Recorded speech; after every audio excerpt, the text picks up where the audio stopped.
हम बार बार ये बात कहते रहे हैं कि militancy has taken a back stage in Kashmir. अब अगर यहाँ कोई वबा है वो ड्रग्स की है।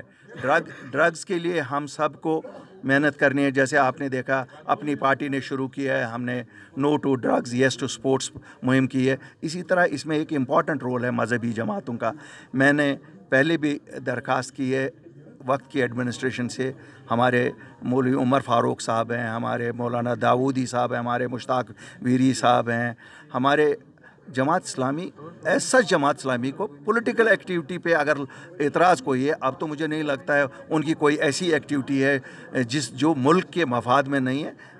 दे शुड बी अलाउड, ताकि वो इसमें हमारी काफ़ी मदद कर सकते हैं। और बहरहाल जमात इस्लामी एक पॉलिटिकल ऑर्गेनाइजेशन भी थी, ठीक है, और एक पोजीशन उन्होंने ली थी। अब मुझे नहीं लगता है आज के दिन में जमात इस्लामी की वैसी कोई एक्टिविटी है उन पे से बैन उठाना चाहे। And they should be allowed to do a religious activity, क्यों ये तो हक़ है सबका।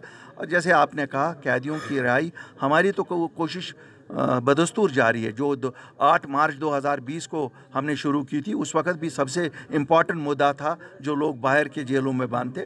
अल्लाह के फजल से उस वक़्त हम 1600-1700 लोग छुड़ाने में कामयाब हुए। और जो हमने आजकल ये मुहिम शुरू की है, इसमें हम नहीं कहेंगे हम हंड्रेड्स में छुड़वा पा रहे हैं, इक्का दुक्का तीसरा कहीं चल रहा है। आहिस्ता आहिस्ता हमें उम्मीद है। आज मैं अपील करूंगा एलजी साहब से कि इस ईद के मुक़द्दस त्यौहार पे अगर इन नौजवानों को रिहा किया जाए जो मुख्तलिफ़ जेलों में हैं, और इनको नए सिरे से अपनी ज़िंदगी जीने का मौका दिया जाए।